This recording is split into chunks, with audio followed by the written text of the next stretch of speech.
So welcome. This is the second in a series of 4 sessions for the Better Hospitality Conference on the topic of healthy and sustainable menu planning. And I'm really excited to be hosting these sessions. In this session, we're talking about healthy eating trends and how to implement them in a commercial kitchen with certain compliance considerations, but also just creative considerations as well. We'll do a bit of a chat about fermentation, and I've got my fermented cabbage here, and talk about how you can do that in a commercial kitchen. And I'm joined by the great master chef, Vince Kelly from Westminster Kingsway College, who I believe is in... Yeah. Do a cooking demo on healthy eating. And we've also got the lovely Sade there, Sade Kahinde, who's going to talk to us about her course material and what she is learning at Westminster Kingsway College in terms of healthy and sustainable cooking, menu planning, which is great. But before I introduce those guys more formally, why are we talking about healthy cooking trends? So the main reason is consumers are more and more seeing the link between the food they eat and their health, thankfully, and also the health of the planet. And they are intrinsically linked. So there's been a plethora of new healthy eating trends crossing over from the wellness sector to the mainstream food service sector over the last 5 or 10 years, and that is not slowing down. And healthy eating is even more prominent following COVID-19 because people recognise the need for immune health and just health in general. So, but what are these healthy trends and how can they be implemented safely in a commercial kitchen? So we're going to cover those kind of things. So what I will do is first introduce myself so you know who I am, and then I'll hand over to both Vince and Sade to give a bit of a background as to who those guys are and what they're passionate about. So me, I'm Julie Klein. I'm a nutrition trained naturopathic chef. And what does that mean? So it means I specialize in plant-based cooking primarily and sustainable diets, and also with a focus on seasonality and repurposing waste and working with natural ingredients to get the most out of them. I also specialize in healthy eating for specific diets, and also free from allergens, like things like gluten-free, for example. And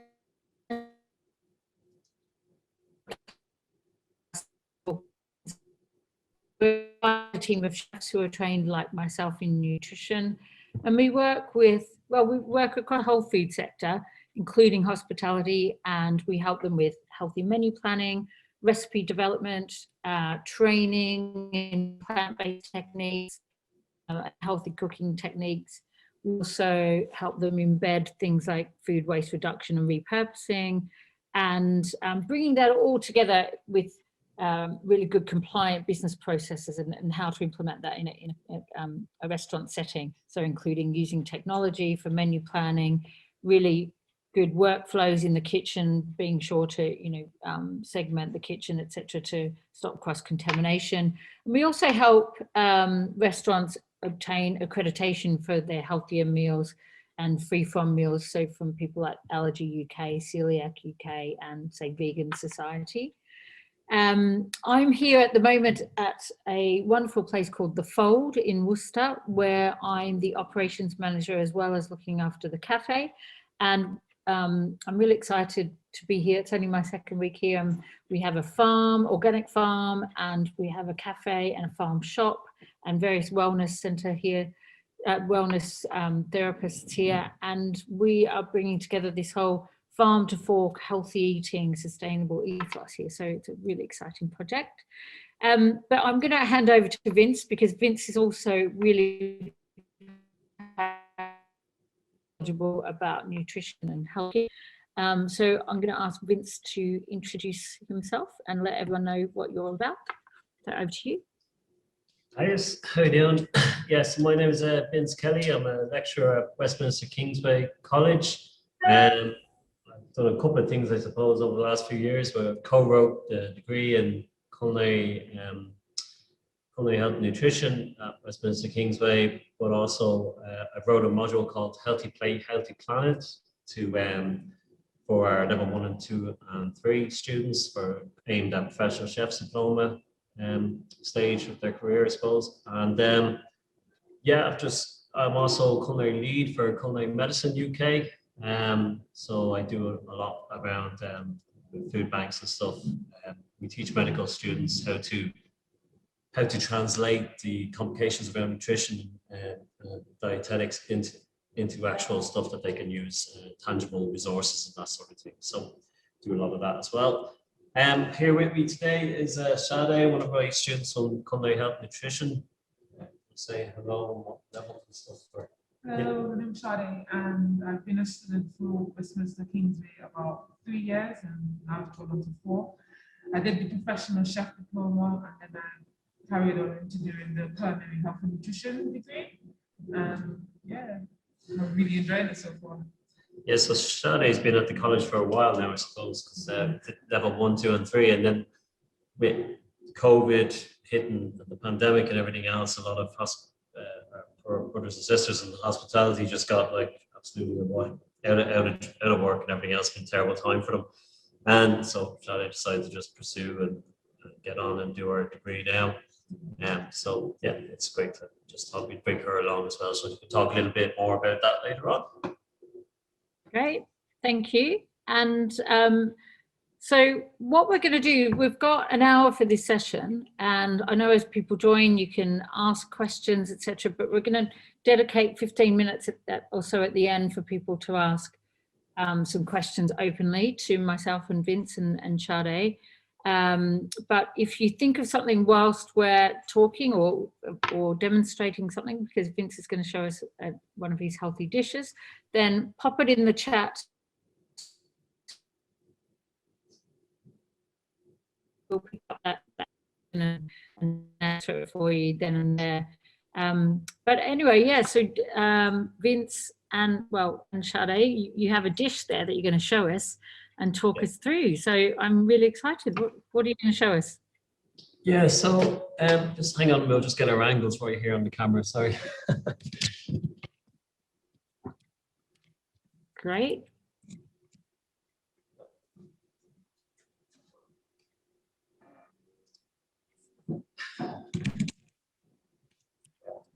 There we are. Yeah, we're having a bit of a technical issue with our audio earlier, so you're on a different screen, which is why I probably keep looking. Oh, okay. It's working okay so far. Yeah. See my bald patch very well. Okay, so yeah, we're going to make so basically a risotto, but we're going to keep it dairy free and try to lower the too much salt. And when you make a risotto, you know, if you make a really nice risotto, you're going to finish it with plenty of Parmesan cheese. Gives you loads of lovely flavor. We're going to put probably a bit of cream in there. You might finish it with a bit of creme fraiche, even you might to finish it off, or a dollop on top. So just kind of taking all those elements and changing it ever so slightly to still get that great flavor.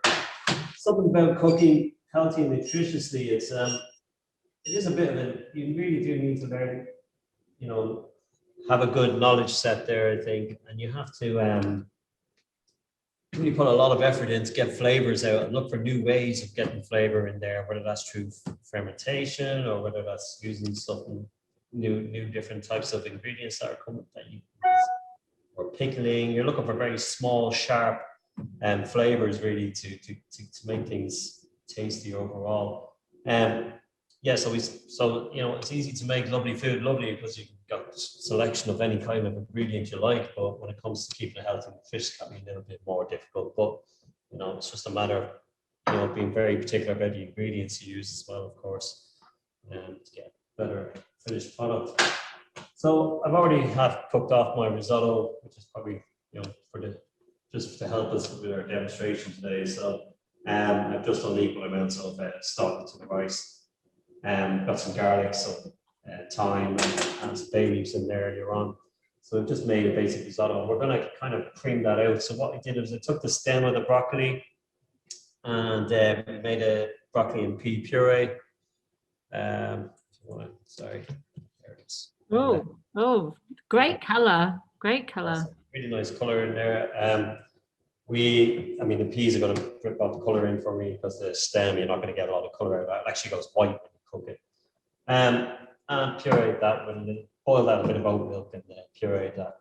We then just pickled our little florets of broccoli there, just a bit of sugar and vinegar in that pickle there. We've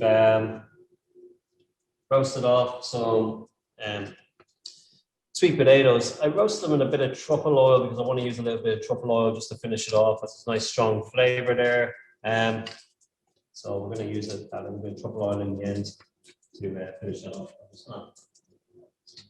So is this a vegan dish, or is it? We haven't used any butter or cream or anything, so it's pretty. Yeah, so it's certainly dairy free. So it's great. So I could have it because I'm allergic to dairy. So yeah, thanks, Vince. That's nice. I'll pass it through the screen. And so then,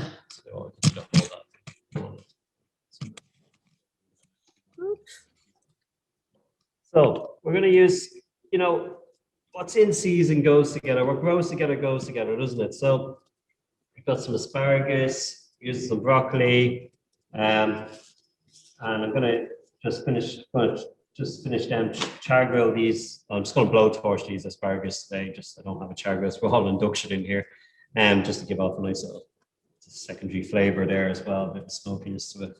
Another thing we're going to use, because we don't have cheese now, we're going to use some nutritional yeast, quite a popular ingredient you've seen coming around these days.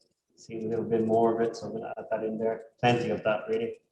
Again, has very good nutritional value as well. So we'll add that into the rice. Vitamin B. See, okay. Really good vitamin B content in nutritional yeast. Okay, and then we're going to just cream out our risotto with a bit of our puree we made earlier.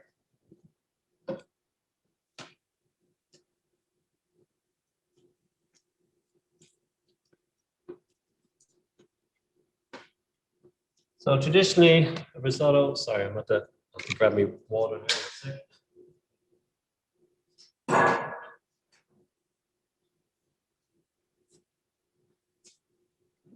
So I'm going to add a little bit more liquid to that. Just let that cook out for a minute. So risotto, when it is finished, it should be still it should level out within the bowl or level out. So you wouldn't usually serve it on a plate, and it shouldn't be molded into a tian mold or anything like that. Obviously, classically, a risotto should just be nice and wet and should just level out when you put it in a bowl.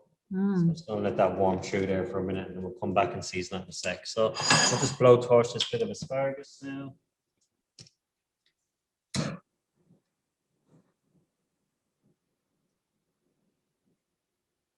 And have you served this kind of dish anywhere, Vince? Is this something that you've done? I've done the risotto thing a few times, so I'm just using some seasonal veg to go along with the risotto, really. And then I've just thought about textures, haven't we? So we've got some roasted hazelnuts as well, so it'll give a nice little crunch to it at the end.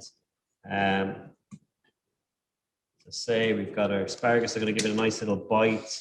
We've got a nice softer element within the risotto there. And then we've got good strong flavors in the pickle and a bit of truffle oil, and then we've got some roasted sweet potato as well for a bit of color.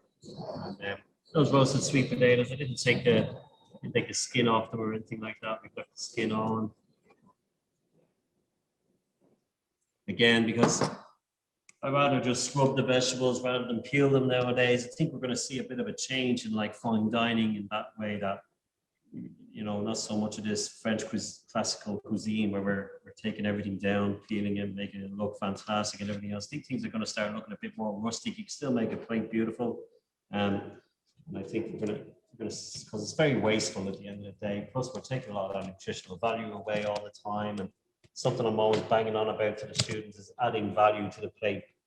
And so at every opportunity, we can add any nutritional value to the plate by packing things with vegetables or adding fibre to the plate is a big thing too. I mean, only 9% of the UK population get enough fibre in their diet. So wherever possibly, you know, and I'll put the question to some of the people on the call, you know, do you think that chefs hold the responsibility towards producing healthier dishes perhaps, and starting to think outside the box a little bit more? I mean, I know you've got big commercial companies, but, or, you know, is fine dining just a treat and that's it? You know, could there be a bit more responsibility with the way we're using ingredients and everything else? And I would argue yes, and you're seeing a lot of great work going on out there as well. So it's good to see that the trends are changing a little bit, rather than just classical French cuisine, lots of butter, cream.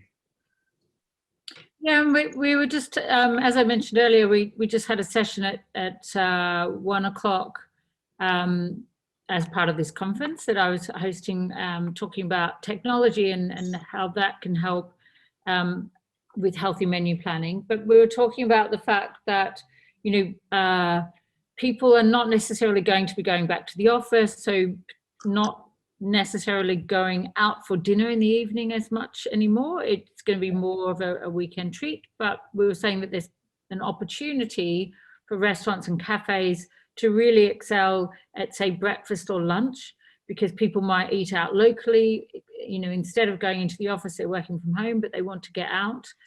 So there's a real opportunity for them to, you know, do some healthier menu options for people, you know, wanting a nice lunch, not a fish and chips lunch, for example, and a midweek lunch to really attract those customers. So yeah, I think there's a real positive there. Yeah, so then just to help balance the flavor a little bit, I'm gonna add a little bit of lemon juice there as well. Just a bit of acidity will always help and balance the flavors.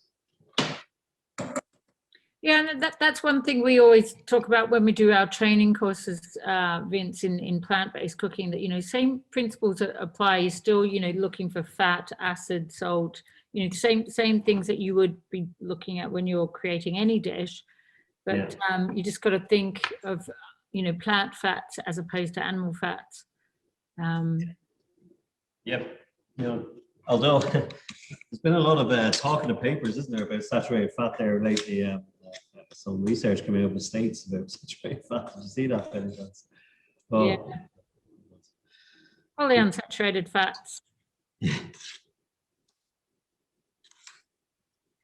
Great color. I like your plate as well. Very nice. Compliments of Churchill.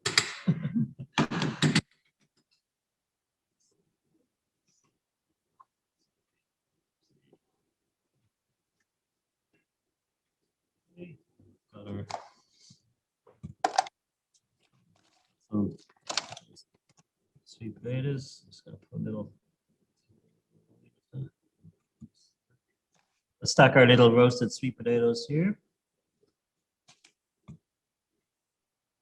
And that's in the truffle oil, you were saying, yeah? Yeah, roast them in the truffle oil, yeah. Mm-hmm. Again, just trying to impart a little bit more flavor there, you know.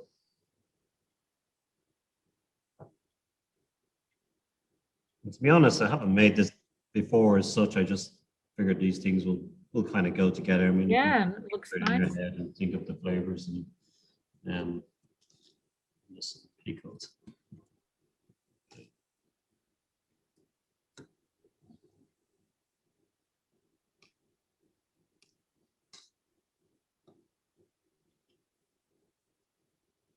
Florets there. So this is the pickled broccoli florets. Very nice. And then hazelnuts on top. Nice. And just some toasted hazelnuts to give it a bit of crunch there as well. Yeah. And all British grown.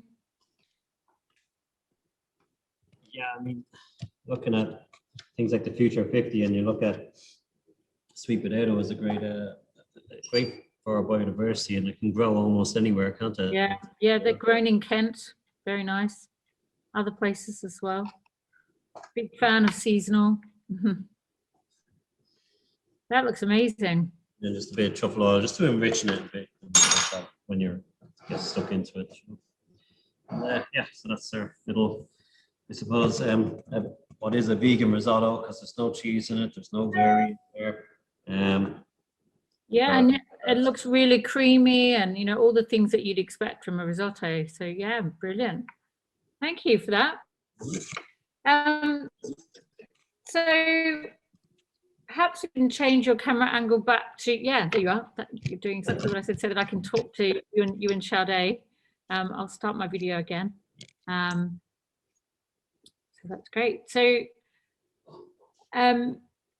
so you mentioned food waste there, which is, you know, obviously a big issue in the industry, you know, because, you know, any food waste, you know, you're not only wasting all the resources that have gone into growing and transportation of a particular product.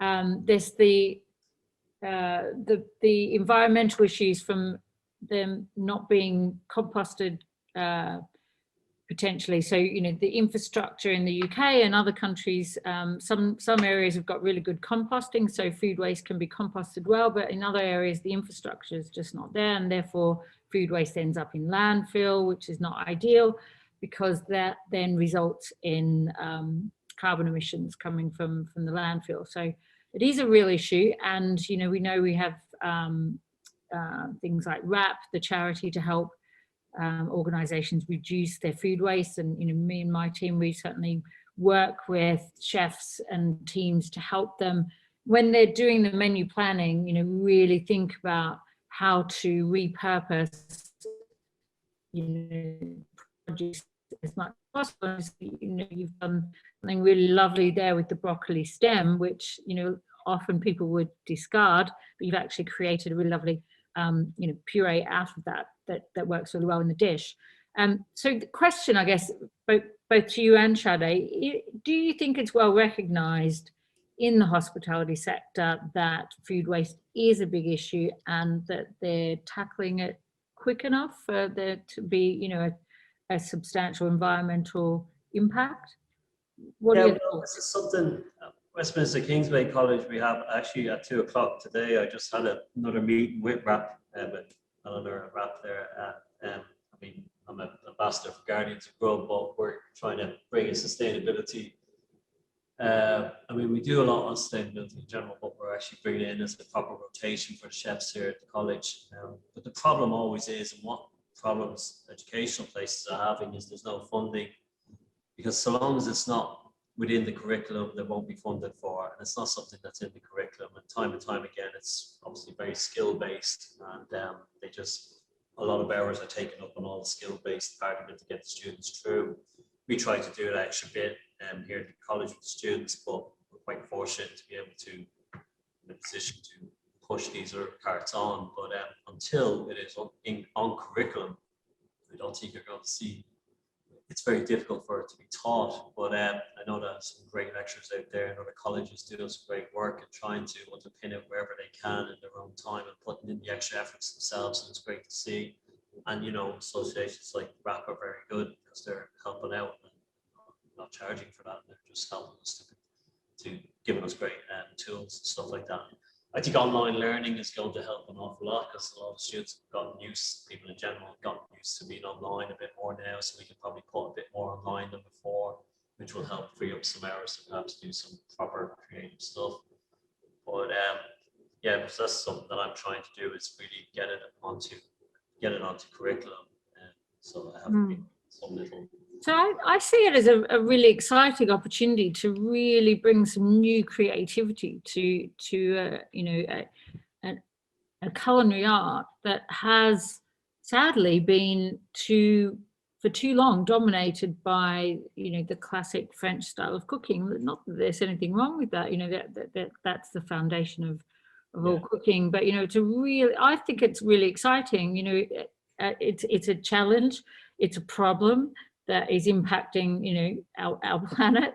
But, you know, if you flip it and you turn it into you know, an opportunity for chefs to really excel and create this, you know, quite different style of cooking that hasn't been, you know, challenged for decades, right? Would you agree, Sade? As well, but I feel like if we got more learning on how to actually sustainably use what ingredients we get and be a little bit less waste in the environment, but it's also a part of it, like the government pushing that to be in all types of schools. And I feel like they should start teaching this from young, so like primary school, they should start teaching about sustainable eating and sustainable, like about food waste and stuff like that. Yeah, I mean, there's so much, Absolutely. so much Yeah. to learn around food. It's just, I don't know why they do silly things like dropping it off the A levels and all that. But, you know, there's so much that schools can benefit from food in so many ways. There's so many community projects we could all bring into this as well. And we've got some great work going on. There's a pay as you feel shop just opened up the road from where I am. And it's very successful, actually. But, you know, and then community fridges and stuff, which is something we're looking at, how we're going to do that with something along them lines next year.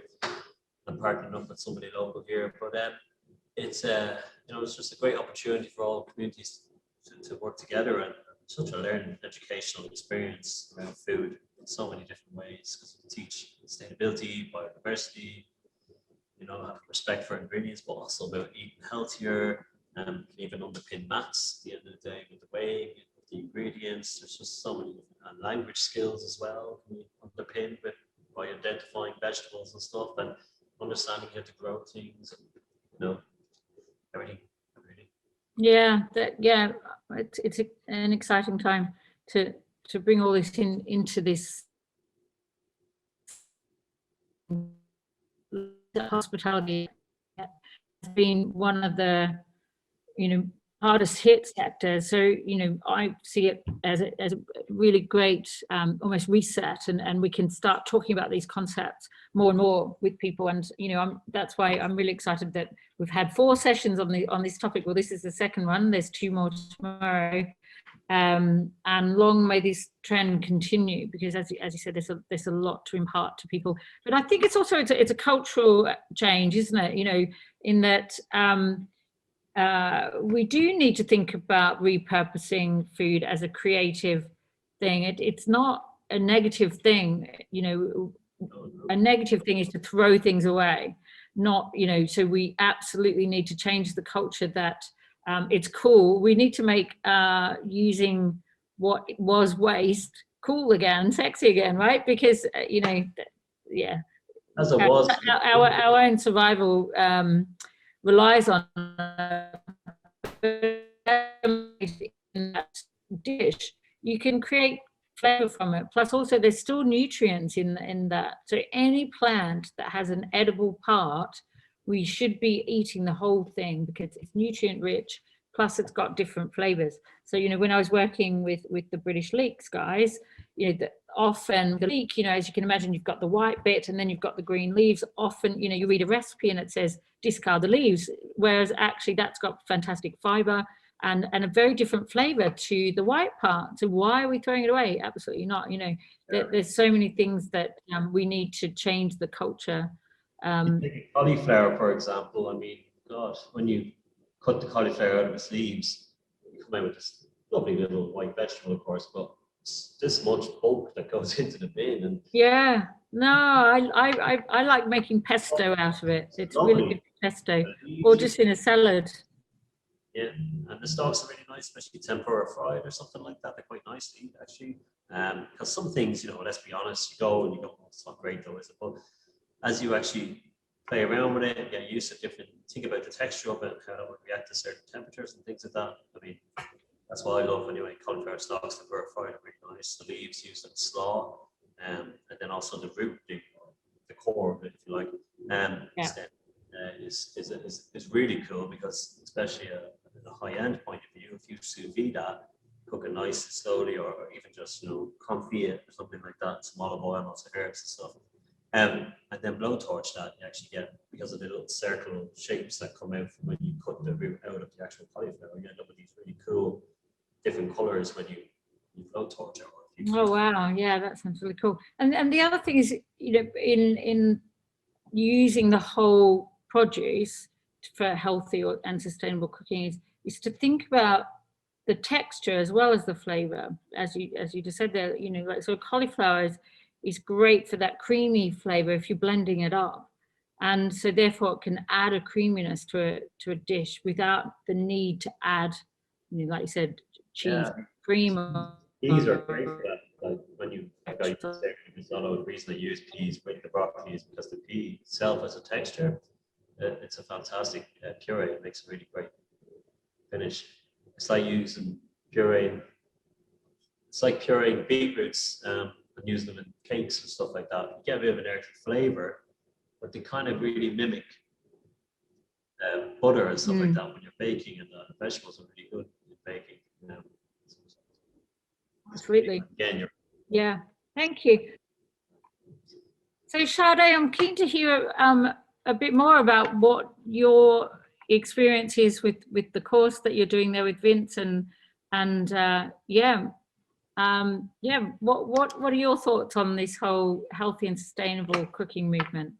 I think it's been long overdue, because I feel like it should be a part of everyone's life, and we should know how to do something sustainable with food.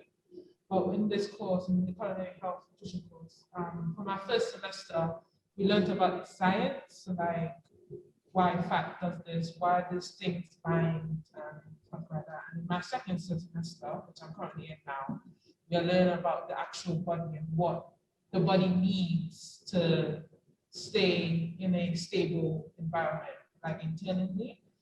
And I like the fact that we're actually going into depth about how your body reacts to certain changes in the actual body itself, and what food and what vitamins can do to support a stable environment in the body.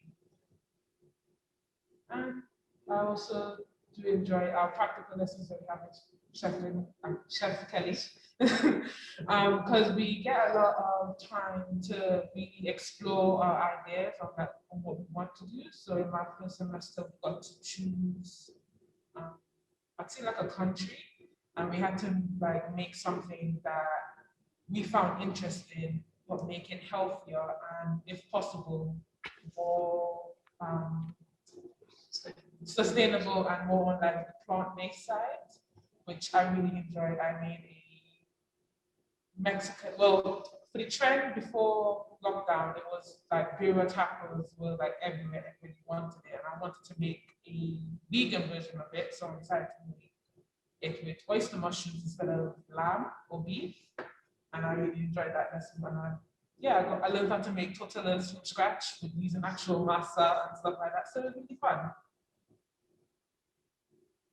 Great, thank you. Cool. Okay, so what I'm going to do is talk a little bit about fermentation, actually. So Vince touched on a quick pickle that he'd done on fermentation, mostly because it's been one of the biggest health trends, I would say, and that's kind of crossed over into from the wellness sector to food service. And I've got some fermented cabbage here. But also the main reason I wanted to talk about this is because, you know, there's certain implications when you're making something like this in a commercial kitchen versus a domestic kitchen. So, you know, I have actually just made this in a domestic kitchen, although we do have the cafe here, but I'm not serving that in the cafe.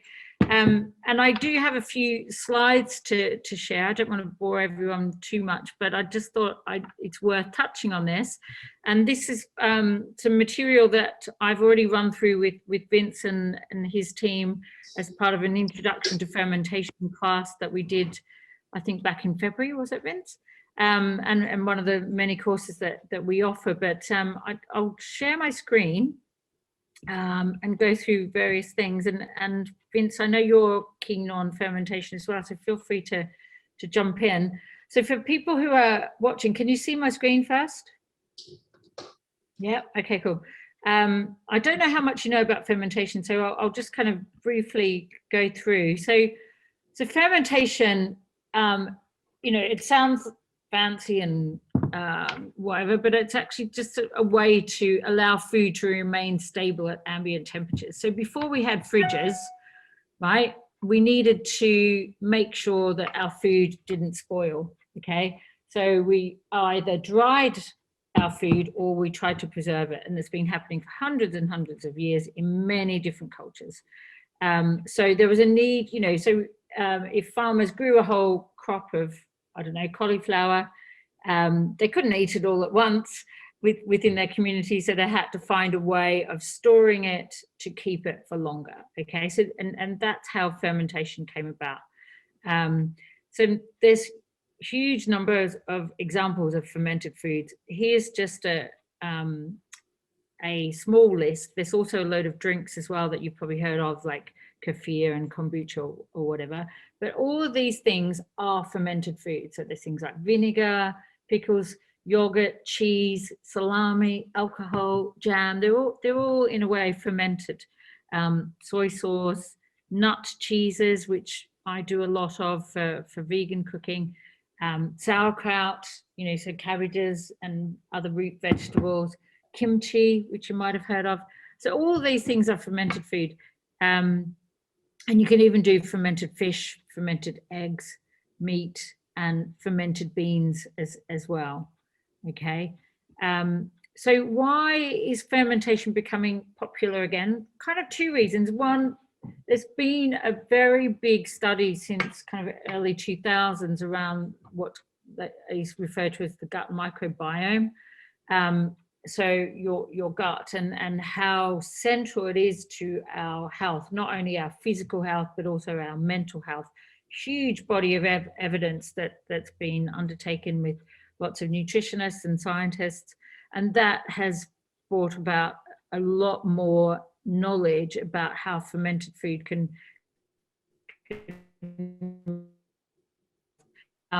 so there's food production, which we've just been talking about as well. And so, you know, there's a way, so for example, you know, Vince, you were talking about the cauliflower, you know, a lovely, you know, edible plant, but then there's all the leaves around it, which often people throw away, but you could ferment the outer leaves if you wanted, or any part of the cauliflower, quite frankly. But if instead of discarding the outer leaves, you could ferment them, and they'd be a lovely, you know, addition to a salad or whatever that might be.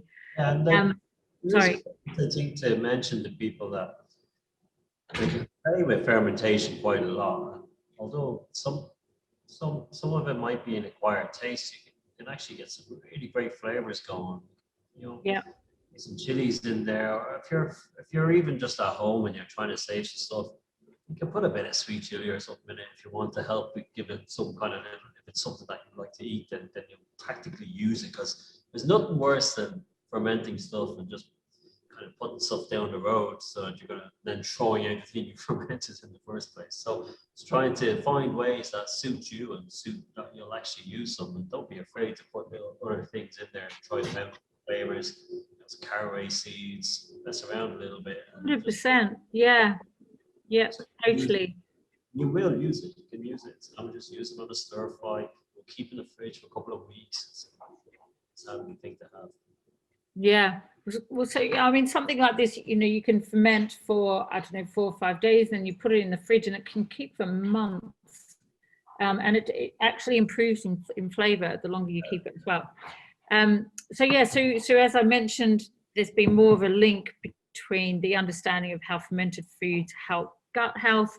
There's been more and more people who, you know, have taken antibiotics, which can deplete your gut health. And so therefore, you know, there is, you know, more and more interest in eating fermented foods to improve gut health, immune system, etc.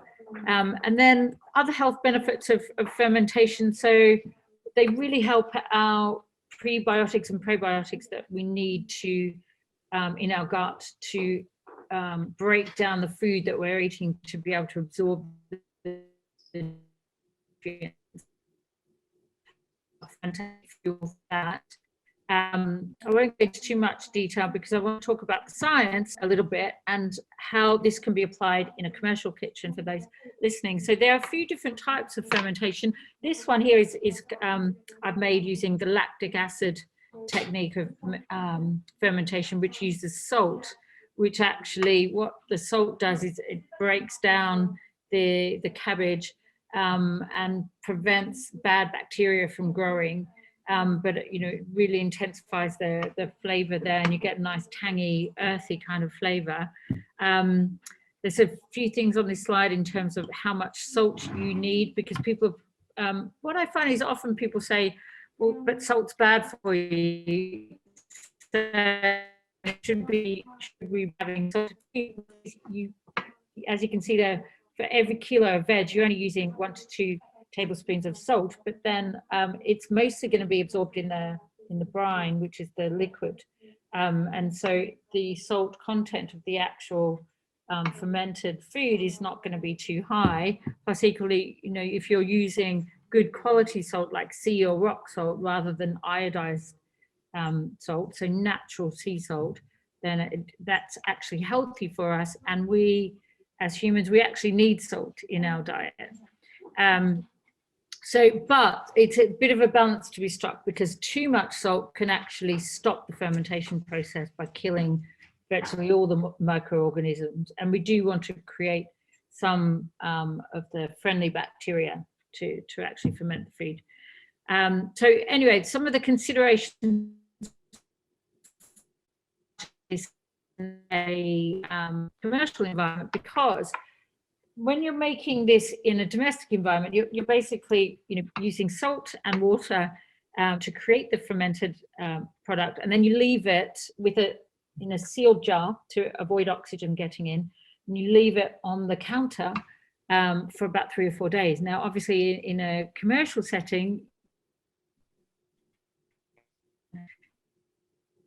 have a chill chain at the end of whatever you're producing to, you know, stop bacteria growing. So there are certain things that you need to consider.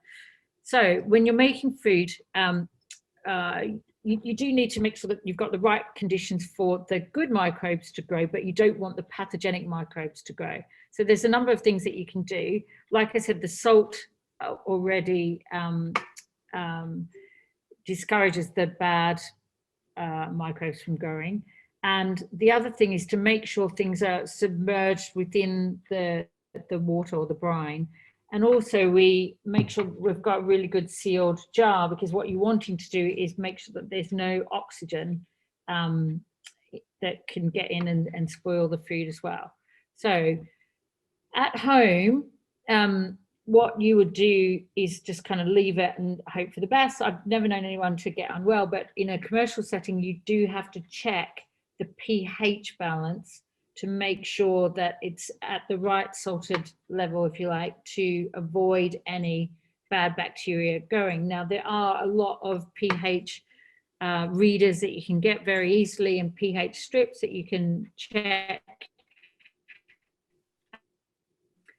and that can be used in a commercial setting. So what you can do is actually make up your brine first and get it to the right pH balance, and then add your veg afterwards. And then all you need to do is check that the brine over a series of days is still at the right pH level, and then you're okay.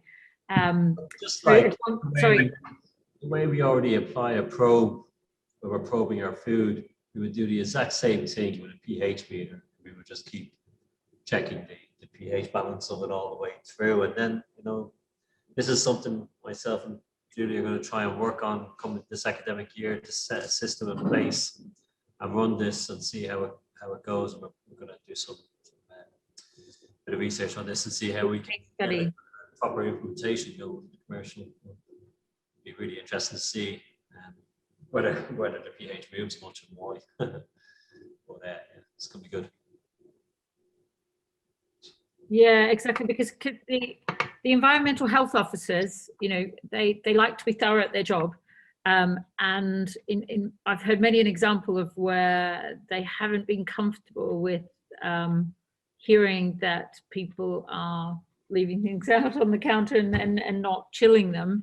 And so therefore what Vince and I want to do is, as he mentioned there, is do some case studies over a series of days and measure the pH and actually create something that we can provide to the EHO officers to start educating them, so that we can get some proper guidelines that form part of, I don't know, maybe even the Safer Food, Better Business protocols, so that it becomes more standard practice. Wherever to our aim. So on this last slide, you can see here that we need to have the pH of the brine at a certain level. So the product needs to be less than 3.8 to ensure botulinum and listeria aren't growing. And then strong fermented ambient for up to 3 to 4 days is fine. So you can, there are ways that you can control this. So that's obviously just, oh, and here we are. Here's the make the brine first, check the pH, and then add your veg. That's my recommendation for how to do it in that commercial environment. So hopefully that's inspired you, and rather than put you off. But if you want to learn more about fermentation, you can get in touch and we can teach you. We can teach you either online or here at the Fold in Worcester, if you're here, or even in London, in, I don't know, in Westminster, Kingsway maybe, or wherever. Or you can send us an email and ask any questions, but hopefully that's inspired you to, one, try out some of the health trends around fermentation, but also think about how you can make the most of veg by experimenting with fermenting. And as Vince said there, really experiment with flavor and see what pieces when you try something where you're not sure where it's going to go, and sometimes it'll turn out fantastically and better than you thought. So, but anyway, I'm going to open it up to general discussion and comments and questions just now. We've got just under 15 minutes. I've talked a bit too long. So, Brittany, do we have any questions that have come through? No questions at the moment, but please do put your questions in the chat. Yeah, let's see. Bamboozled people. I guess, has anyone, do we have any chefs here who are attending, who have tried any of this in a commercial environment, and any success stories? Anyone want to share? Or any challenges that they've come across with it? Their head chef has said, no, you're not allowed to do that.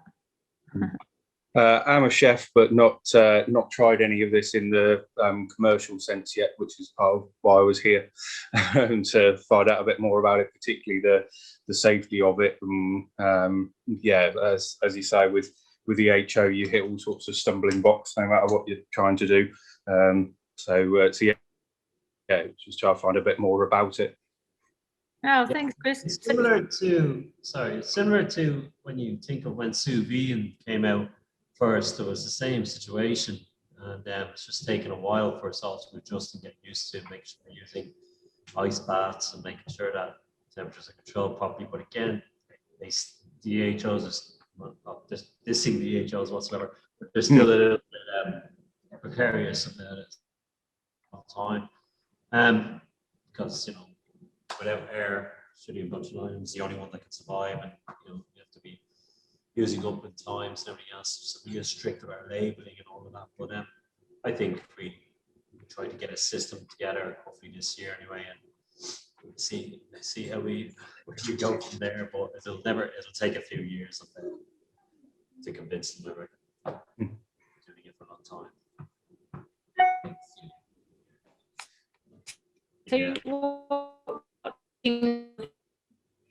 Sorry, Jerry, you're breaking up there. Oh, was I? Chris, what things were you looking to try in the kitchen? Well, a big one, as we've actually covered here, is the cauliflower leaves for cauliflower kimchi and things like that. We have our Sunday roast where we do cauliflower cheese, and so that part of it is always, as you say, always left over, and we've never had a use for it. Yeah, it's trying to find some clever ways, and other things that you've already mentioned, Julie, about other ways to use it up is good. So Yeah, I mean, there's loads of Okay. stuff online out there as well about ways of using up food waste. Some really interesting things you can see. All right, and there's some interesting ones in other ways. Yeah, so just keep playing around rather than that, and hopefully we'll get there in the end. Again, I suppose the safe bet is always pickling as well, isn't it? It's an easy one. Much trouble for that. yeah, I think that's a key part of it is to play around with it and Any other? and recognizing it. I think as well now that there's more of a focus on it from ourselves. Then yeah, we can look at other things we can do, and yeah.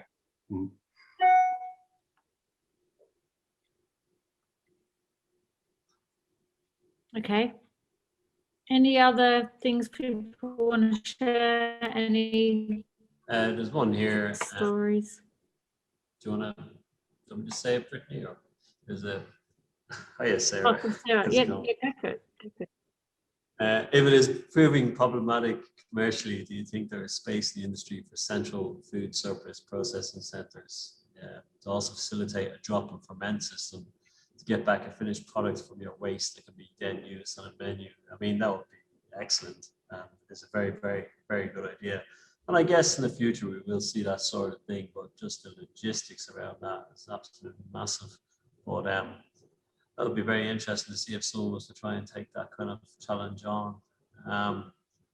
Would have to be. It's certainly something that I've talked to, not just in the case of fermented food, either creating other food products from waste. So with the British leeks, for example, so, using the leaves to create chips, because I like the leek leaf chips. That's really delicious, actually. But equally, there in Scotland, there was a case study where there was multiple cauliflower farmers. There's a cauliflower theme on this call, which is totally coincidental. But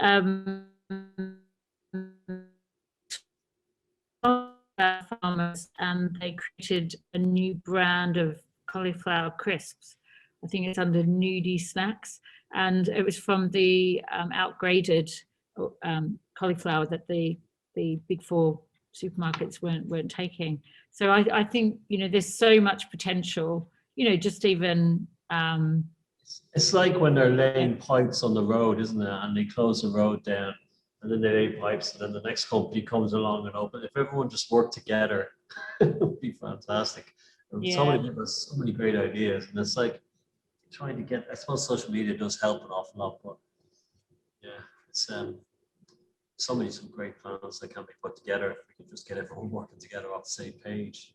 Yeah, but I mean, there are a lot of reports that have come out, even just in the last month or so, about how our food systems are broken, and we do need to flip them and think about better and smarter ways, like you've just come up with there, Sarah. And again, I think we need to see it as a positive in that we can reduce waste and we reduce cost, and it's a lovely creative outlet for And the most important thing is, touched on it there, is inspiring profitability. I mean, using the whole of the plant is a much better yield on our profits, and learning about it. Yeah. Good. Okay. Well, we've got 6 minutes left. I don't know what everyone else wants to talk about, but what I might do is just let you know about some other sessions on this topic. There's another one tomorrow from 9 till 10, talking about the future of growing vegetables for nutrition. So that's on the same theme as this healthy and sustainable menu planning. And then there's another session, which I think it's 2 till 3, on healthy and sustainable menu planning as well, with a couple of restaurants who are doing really good things in that space. So if others want to try it and supply website and buy tickets there. So if you're interested in this one, then you might be interested in those as well. But otherwise, you know, I think if you're open to, Vince, if people can drop you an email or message you on Twitter or something, and vice versa, you can message me if you've got any other questions. But thanks very much for everyone's time.